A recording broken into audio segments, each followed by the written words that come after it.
AIADMK Annamalai point out பண்ணி வச்சிருந்த சில தொகுதிகளை கொடுக்கல. ஏற்கனவே திரு எடப்பாடிக்கும் அண்ணாமலைக்குமான அந்த உறவுகள்ல சில சிக்கல் இருக்குது.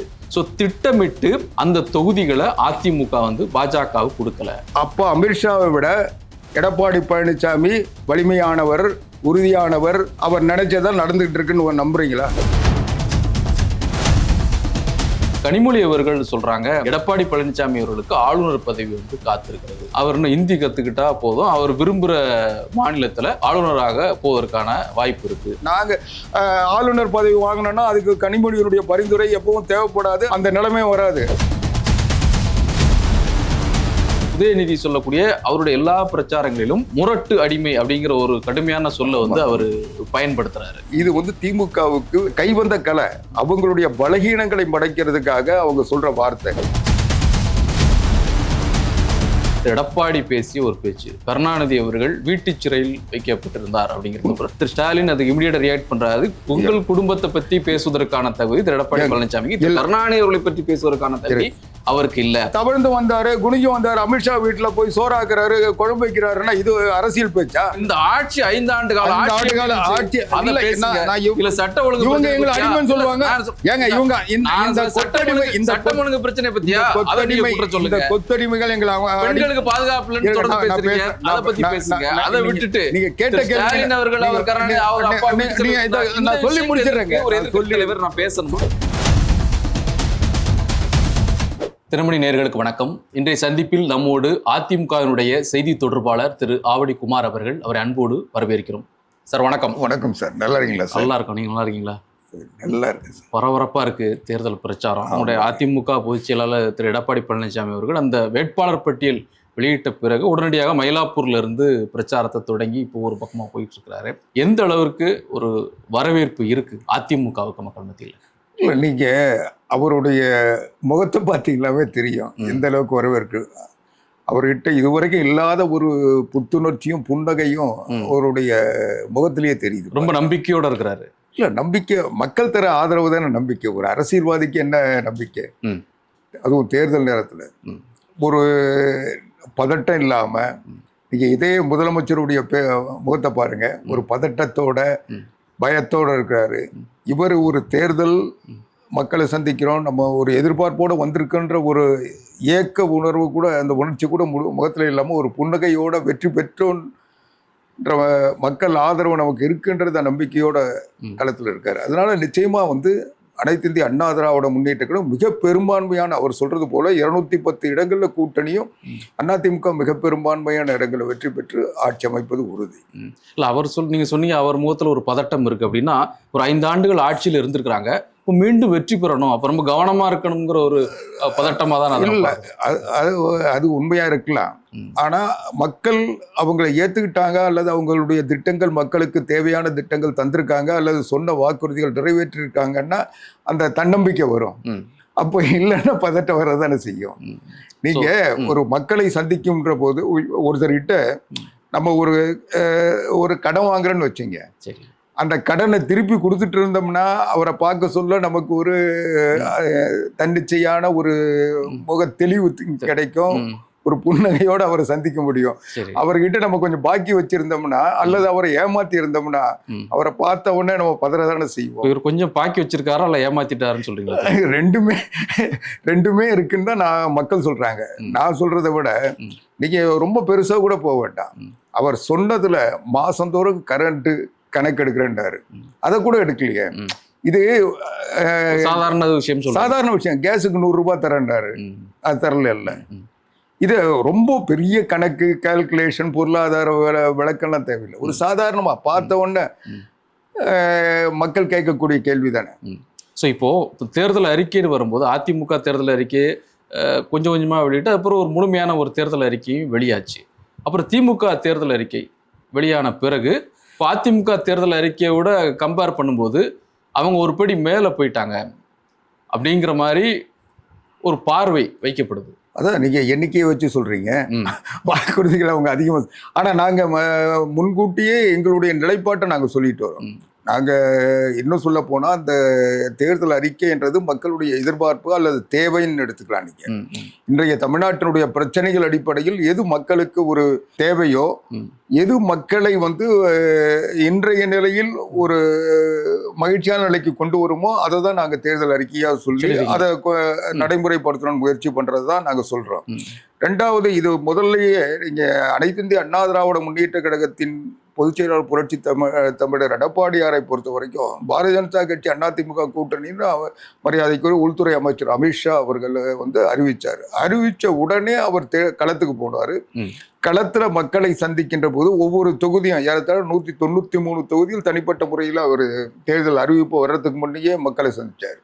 அப்போ சொல்ல அவங்க மக்களுடைய என்ன எதிர்பார்ப்பு இருக்கு, அவங்க என்ன கேட்குறாங்க, அதுக்கு இவர் என்ன பதில் சொல்றாரு, அதன் அடிப்படையில் இவங்களுக்கு எது சரியா இருக்குன்னு ஒரு தீர்வை அவர் உருவாக்குறாரு. அதை அறிக்கையா பகுதியாக கொடுத்துட்டு வந்தோம்.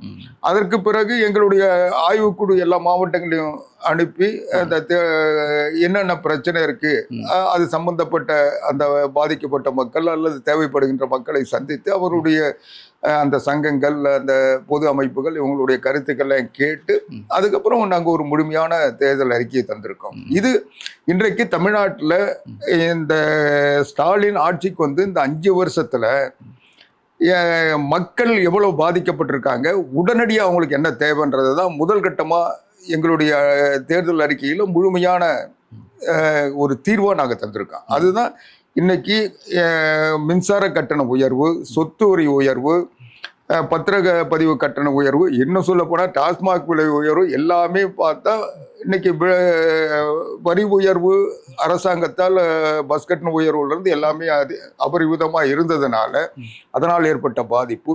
இதனுடைய தொடர்ச்சியாக விலைவாசிகள் உயர்ந்திருக்கு. இன்னைக்கு சாதாரண உணவுப் பொருட்கள்ல இருந்து கட்டுமான பொருட்கள்ல இருந்து எல்லா பொருளும் உயர்ந்ததுனால அதனால உடனடி நிவாரணம் ஆட்சிக்கு வந்த உடனே 10,000 ரூபாய் மக்களுக்கு தருவோம். இன்னைக்கு இந்த ஆட்சிக்கு முடிஞ்ச உடனே புரட்சி தமிழர் எடப்பாடியார் ஆட்சி வந்த உடனே மக்களை மகிழ்ச்சிப்படுத்தணும், அவங்களை அந்த பாதிப்புல இருந்து உடனடியா மீட்கணும். முதல் கையெழுத்து முதல் நாளே அந்த தீர்வை தரணுன்றதுக்காக 10,000 ரூபாய் தரும். அது வந்து இவர் சொன்ன மாதிரி தகுதிமிக்க குடும்ப தலைவிகள் அல்லது திமுகவுக்கு ஆதரவான குடும்ப தலைவிகள், இவங்களா தேர்ந்தெடுக்கப்பட்ட குடும்ப தலைவிகள் அல்லது அந்த பகுதியில் இருக்கிற அரசு ஊழியர்கள் அல்லது இந்த பணியாளர்கள் விருப்பப்படுகின்றவர்களுக்கு தந்தாங்களா, அது மாதிரி இல்லாம புரட்சி தலைவி அம்மா அவர்கள் தந்த இலவச அரிசி 20 கிலோ யார் யார் வாங்குறாங்களோ அவங்க குடும்ப அட்டைதாரர்கள், அந்த குடும்ப அட்டைதாரர்கள் அத்தனை பேருக்கும் அவங்க வந்து நகராட்சியில கடைநிலை ஊழியராக இருக்கிறாங்களா அல்லது அவங்க குடிசை வீட்டில் இருக்காங்கன்றதால எங்களுக்கு பிரச்சனை இல்லை. அவங்களுக்கு இந்த இலவச அரிசி வாங்குற தகுதி இருந்தா அவங்க அத்தனை பேரும் எங்களை பொறுத்த வரைக்கும் வந்து பொருளாதார ரீதியாக பாதிக்கப்பட்டவர்கள் அந்த அத்தனை பேருக்கும் அந்த இல்ல இந்த 10,000 ரூபாய் தாண்டி சில துறை வாரியா சொல்லியிருக்குங்க. என்னென்ன துறைகள் 10,000 ரூபாய் உடனடி நிவாரணம் அந்த வந்த உடனே இந்த தமிழ்நாட்டில் இருக்கிற இந்த ஒரு செயலிழந்த ஆட்சி அல்லது மக்களை வஞ்சிக்கின்ற ஆட்சி முடிஞ்சு போச்சு, இனிமே மகிழ்ச்சி என்றதை அறிவிக்கிறதுக்கு அந்த புரட்சி தமிழர் எடப்பாடியார் முகத்தில் இருக்கின்ற புன்னகை ஒவ்வொரு முகத்திலையும் வரணுன்றதுக்காக 10,000 ரூபாய் உடனடியாக தரும். அதற்கு பிறகு தொடர்ந்து மாதந்தோறும் இந்த குடும்ப அட்டை விலையில்லா அரிசி வாங்குற அத்தனை பேருக்கும் 1 கிலோ பருப்பு, 1 கிலோ எண்ணெய், அதோட கூட மாதந்தோறும் 2,000 ரூபாய். ஓகே, இப்போ நீங்க சொன்ன அந்த விஷயங்கள் இருக்குல்ல, இப்போ அவங்க அந்த 10,000 ரூபாய் இல்லாத மற்ற எல்லா விஷயங்களுமே ஏற்கனவே திமுக சொன்னதுல இருந்து கொஞ்சம் கூடுதலாக அப்படிதானே நம்ம பாருங்க. 1,000 ரூபாய்னா 2,000 ரூபாய். ஒரு உதாரணம் சொல்றேன், அந்த தொகை அப்போ மகளிருக்கு இலவச பயணம் அப்படின்னா ஆண்களுக்கு இலவச பயணம் இல்லைங்க, அதனுடைய தொடர்ச்சியான திட்டங்களா தானே இருக்குது. இல்லைங்க, புதிதா என்ன சொல்லியிருக்கீங்க? கூடுதலா குறைவா இல்லை.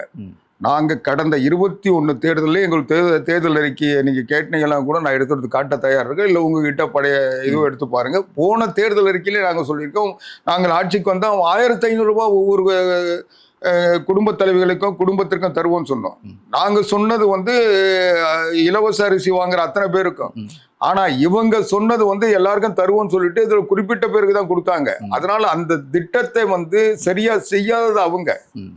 நாங்க வந்து எதை சொன்னமோ அதுதான் செய்யறோம். நாங்க போன தேர்தலையே 1,500 ரூபாய் தரோம்னு சொன்னோம். அவங்க 1000 ரூபாய் தரேன்னு சொன்னாங்க. அதனால அவங்கள பார்த்து நாங்க இப்போ புதுசா காப்பி அடிச்சோன்னு சொல்றது அவங்க ஏதோ அவங்க வசதிக்காக சொல்றாங்க. இன்னும் சொல்ல போனா இந்த கொரோனா காலத்திற்கு பிறகு எடப்பாடியார் ஆட்சியில் இருக்க சொல்ல அந்த பாதிப்புல இருந்து மக்களை மீண்டு வர நேரத்துல அப்போ பொங்கல் வந்தது. பொங்கலுக்காக 2500 ரூபாய் கொடுத்தது அதிமுக ஆட்சி, புரட்சி தமிழர் எடப்பாடியார் ஆட்சி. அப்பவே நாங்க எல்லா குடும்ப தலைவிக்கு 2000 ரூபாய் கொடுத்தோம்ல. அதனால எங்களை பார்த்து அவங்க காப்பி அடிச்சாங்கன்னு வேணா நீங்க சொல்லாம விடுங்க. நாங்க இந்த திட்டங்களை அமுல்படுத்தியதை நாங்க தான். இலவச 20 கிலோ விலையில்லா அரிசி தந்து தமிழ்நாட்டுல வந்து மக்கள் இன்னைக்கும் அதை பயன்படுத்துற நிலையை உருவாக்குனது அதிமுக. சோ இப்போ அதுல திமுக தேர்தலில் இருக்கக்கூடிய புதிதான அந்த அறிவிப்பான இந்த 8000 ரூபாய்க்கான பரிசு கூப்பன் அப்படிங்கிறது வந்து ஒரு வரவேற்பு கிடைச்சிருக்கோம். அவங்க வரவேற்பு கிடைச்சிருக்கா இல்லையான்றதை நீங்க தேர்தலுக்கு பிறகு பாருங்க. அவங்க வந்து ஏதோ ஒரு சில வணிகர்களுடைய நலனுக்காக அல்லது அவங்களுக்கு சேர்ந்த வியாபாரிகளுக்காக கூப்பன் கொடுக்கறதுக்காக அவங்க கொடுக்கலாம். அவங்க எப்படி ஒரு திட்டம் போட்டா, எப்படி வந்து கருணாநிதி ஒரு திட்டம் போட்டாரு, என்னது கலர் டிவின்ட்டு ஒரு சின்ன இலவசம் சொல்லி முதல் முறையாக ஆட்சிக்கு வந்தப்போ அதை சொல்லி வாக்குறுதி வாங்கினார். அப்புறம் கொடுத்துட்டு 1500 ரூபாய் 2000 ரூபாய் கலர் டிவியை கொடுத்துட்டு மாசம் 150 ரூபாய் 200 ரூபாய் அவங்களுடைய நிறுவனத்துக்கு கேபிள் கனெக்ஷன் கட்ட வச்சாரு. அந்த மாதிரி இது ஏதோ அவங்களுக்கு அவங்க ஒரு வணிக நிறுவனம் தானே, அவங்க கார்பரேட் நிறுவனம். அந்த இன்னைக்கு லூலு மால் போல உலகத்துல இருக்க கார்பரேட் நிறுவனங்கள்லாம் இவங்க போய் ஒப்பந்தம் போட்டு கூட்டிட்டு வந்து கேரளாவில இருந்து துபாய்க்கு போய் துபாயில இருந்து கூட்டிட்டு வந்து தமிழ்நாட்டுல தொழில் தொடங்க வச்சு எல்லாருக்கும் வேலை வாய்ப்பை உருவாக்குறாங்க. அதனுடைய நீட்சி இது இருக்கும். சோ இது வந்து 8000 மக்களுக்கான வியாபாரி பயன்படுறது நல்லதானே. நீங்க திரவியம் சார் கிட்ட இருந்து நான் இந்த பதிலை எதிர்பார்க்கல. நான் சொல்றதை கேளுங்க. இல்ல நீங்க சொன்னீங்க, நான் சொல்றது முடிச்சிடுறேன். வியாபாரிகள் என்பவர்கள் நீங்க இவங்க சொல்ற லூலு மார்ட் தான் வியாபாரிகள் நீங்களே சொன்னீங்கன்னா அவங்களும் நான் சொல்லல. இப்போ அங்க போய் தான் வாங்கணும் சொல்ல. இவங்க கூப்பன் அதிமுக என்ன சொல்லுது, அதிமுக குளிர்பதன பெட்டி இந்தியாவில் வியாபாரிகளை அழித்தது திமுக காங்கிரஸ். சில்லறை வணிகத்தில் அந்நிய முதலீடை அனுமதிச்சு சட்டம் போட்டு இந்தியாவில் வந்து அந்நிய முதலீட்டை கொண்டு வந்தது திமுக காங்கிரஸ் ஆட்சி. அதை எதிர்த்தது அனைத்து இந்திய அண்ணா திராவிட முன்னேற்ற நாடாளுமன்றத்தில் அந்த மசோதா சட்டமாக்கப்படுகின்ற பொழுது எதிர்த்தவங்க நாங்க. இவங்க வந்து அந்நிய முதலீட்டு அன்னைக்கு சில்லறை வணிகத்தில் கொண்டு வந்ததுனால இன்னைக்கு மளிகை கடையில் வச்சிருந்த சாதாரண மளிகை கடைகள்லாம் மூடப்பட்டது. இன்னைக்கு மால் வந்திருக்கு. அந்த மாலில் கூட இன்னைக்கு என்ன வெளிநாட்டில் இருக்கிற சர்வதேச கம்பெனிகளை கொண்டு வந்து இன்னைக்கு அவங்க தான் வணிகம் பண்ற நிலைமை வளர்ந்துட்டு வருது. அதனுடைய நீட்சியா இவங்க வந்து ஒரு 4 கம்பெனியோட ஒப்பந்தம் பண்ணுவாங்க, அவங்க கிட்ட போய் வாங்கிக்கணுவாங்க. அதனால இவங்க வந்து ஒரு சாதாரண எங்கேயோ ஒரு பெட்டி கடையில் வந்து வணிகம் பண்ண போறாங்களா? சார் அவன் என்ன சொல்றாங்க, நீ அதிமுக வந்து குளிர்பதன பெட்டியை கொடுக்குறாங்க இலவசமான்னு சொல்றாங்க. இப்போ எந்த குடும்பத்துக்கு என்ன தேவையோ அதை நீங்க வாங்கிக்கோங்க, இந்த பொருள் தான் வாங்கணும் அப்படின்னு நாங்க ஒரு கூப்பன் தந்துடுறோம், அதை நீங்க பயன்பெற்றுக்கோங்க. சரி, 8000 ரூபாய்க்கு என்ன வாங்குவீங்க? இல்ல அது முழுமையான பொருள் சொல்லல, அது ஒரு கூப்பன். அதுல இருந்து நீங்க வந்து அதுக்கப்புறம் இன்ஸ்டால்மெண்ட் அவங்க கட்டிப்பாங்களா கடையில வாங்கிட்டு? ஆமா. நீங்க அதாவது இது வந்து ஒரு மாரல் ஒரு நம்பிக்கை ஏற்படுவது தான். நாங்கள் ஏற்கனவே புரட்சி தலைவி அம்மா காலத்தில் ஃபேன், மிக்சி, கிரைண்டர் கொடுத்தோம். அது போயிட்டு குடும்பங்களுக்கு தேவைப்படுற பொருள். அவங்க உணவு சமைக்க இருக்கிறவங்கள ஒரு குடும்பத்துக்கு குறைஞ்சபட்சம் ஒரு ஃபேன் இருக்கணும், மிக்சி இருக்கணும், கிரைண்டர் இருக்கணுன்றதுக்கு அம்மா அந்த எண்ணத்தோட கொடு. இன்னைக்கு வெயில் காலங்கள்லயும் அல்லது ஒரு பொருள் இன்னைக்கு எல்லாரும் படிக்க போறாங்க, ஆண்கள் பெண்கள் 2 குடும்பத்தில் இருக்கிறவங்க எல்லாரும் படிக்க போறாங்க. அதனால அந்த பொருளை கொஞ்ச நேரம் உடனே சமைச்ச உடனே அவங்க சாப்பிட்டு போக முடியாது. அதனால அடுத்த வேலைக்கு அங்க எடுத்து பாதுகாப்பா வைக்கணும்னா ஒரு ஃப்ரிட்ஜ் தேவைப்படுது. அதனால நாங்க ஃப்ரிட்ஜ் தரோம். இது வந்து அவங்களுக்கு எது தேவைன்ற அதனால இருக்குன்றதுனால அது வேற. ஆனா ஒரு சிலர் இருக்கலாம், ஆனா எல்லாருக்கும் இருந்துச்சான்றதுதான் பிரச்சனை. எல்லாருக்கும் இருக்குன்னு நீங்க உத்தரவாதம் தந்தீங்கன்னா இது தேவைப்படாது, பயன்படாது. எல்லாரும் வீட்டுல ஃப்ரிட்ஜ் இருக்கு, நீங்க எதுக்கு கொடுக்குறீங்கன்னு கேட்டீங்கன்னா அதுல அர்த்தம் இருக்கு. நாங்க இந்த ஃபேன் மிக்சி கிரைண்டர் கொடுத்ததில்ல. இது ஒரு தேவைப்படுற பொருளா தேவைப்படுற பொருள். புரட்சி தலைவி அம்மா இதை மட்டும் இதோட நிறுத்தல. நீங்க நல்லா புரிஞ்சுங்க. அதுக்கு தேவைப்படுகின்ற 100 யூனிட் மின்சாரத்தை விலை இல்லாம கொடுத்துட்டு இருக்கோம். நாங்க கொடுத்துட்டு சரி ஏதோ கரண்ட்டுக்கு வந்து நீங்க அதுக்கு செலவழிக்கிற கரண்ட்டுக்கு நீங்க பொறுப்புன்னு சொல்லல. அதை பயன்படுத்துற கரண்ட்டை கூட விலை இல்லாம கொடுத்துட்டு இருக்கோம். ஏன்னா அதை வந்து முழுமையா அவங்க பயன்படுத்தணுன்றதுக்கு. நீங்க இப்ப இந்த கார்டை கொடுத்துறீங்கன்னா அது எந்த அளவுக்கு பயன்படும் உங்களுக்கு தெரியும். கடைக்காரன் என்ன பண்ணுவான், அதுல ஒரு 10% கழிச்சுக்கிட்டு மீத காசு கொடுக்குறோன்னு கொடுத்துருவான்ல. அதுக்குதான் நாங்க வந்து இந்த உடனடியா இந்த பொருள் எல்லாம் பழுது பார்க்கணும்னு சொல்றாங்கல்ல. இந்த பொருள் எல்லாம் பழுது பார்க்கறதுக்கு தான் நாங்க 10,000 ரூபாய் கொடுத்து அவங்க இந்த 5 வருஷத்துல ஏற்பட்ட பாதிப்புகளை ரெக்கவரி பண்றதுக்கு தான், அவங்களை வந்து மீட்கிறதுக்கு தான் இந்த 10,000 ரூபாய் கொடுக்குறோம். ரைட். இப்போது ஒரு 3 முக்கியமான விமர்சனங்கள் அதிமுக குறித்து அல்லது எடப்பாடி பழனிசாமி குறித்து தலைவர்கள் சொன்ன தலைவர்னா திமுக கூட அடுத்தடுத்த நிலையில் இருக்கக்கூடியவர்கள்.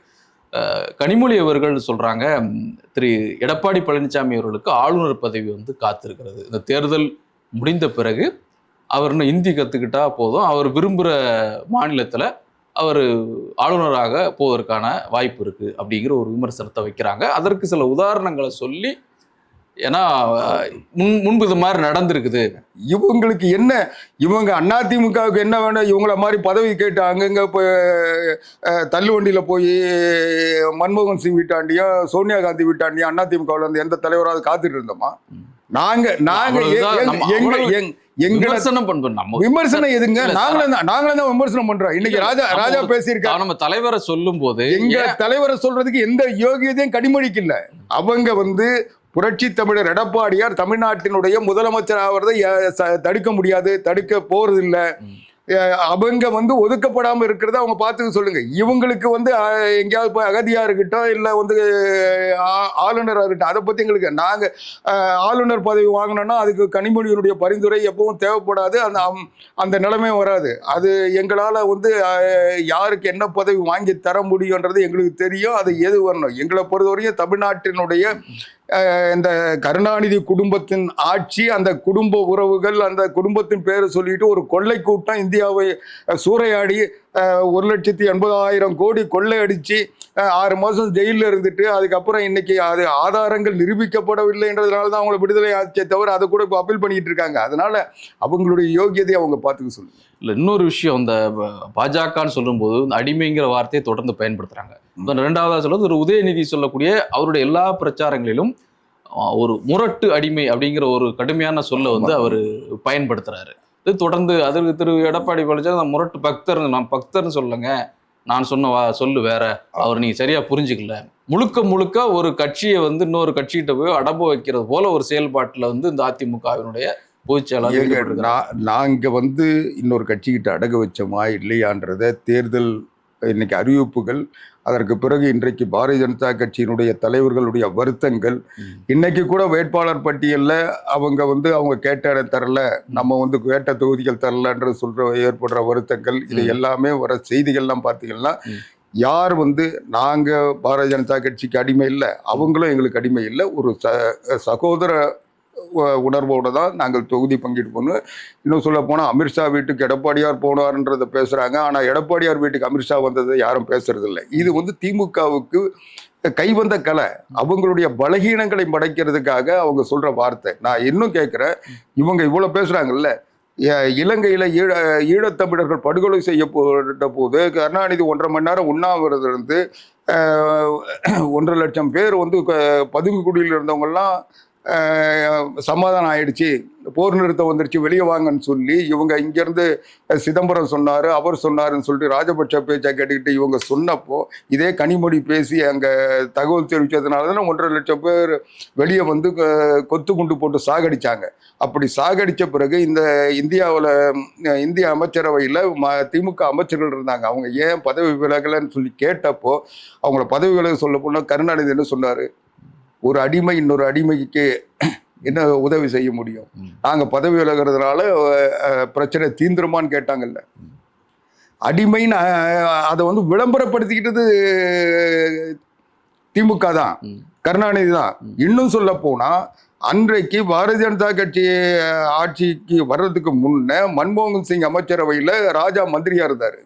ஒரு அமைச்சரவையில் ஒரு அமைச்சராக இருந்தவர் அந்த அமைச்சரவையில் ஊழல்னு சொல்லி அந்த அமைச்சரவை என்னுடைய இருந்த ஆட்சியில் அவங்களால் குற்றம் சாட்டப்பட்டு திகாரில் 1 வருஷம் கழி தின்னார்ல, சிறையில் இருந்தார்ல. அவங்க ஆட்சி, அவங்க அமைச்சரவை, அவங்க நிர்வாகம், அதில் நடந்த ஊழல். 1 வருஷம் சிறையில் இருந்தாலும் இந்திய வரலாற்றில் யார் அப்படி இருந்திருக்காங்க? அதனால இவங்க அடிமைத்தனத்தை பற்றி அப்போ கருணாநிதி என்ன சொன்னார்?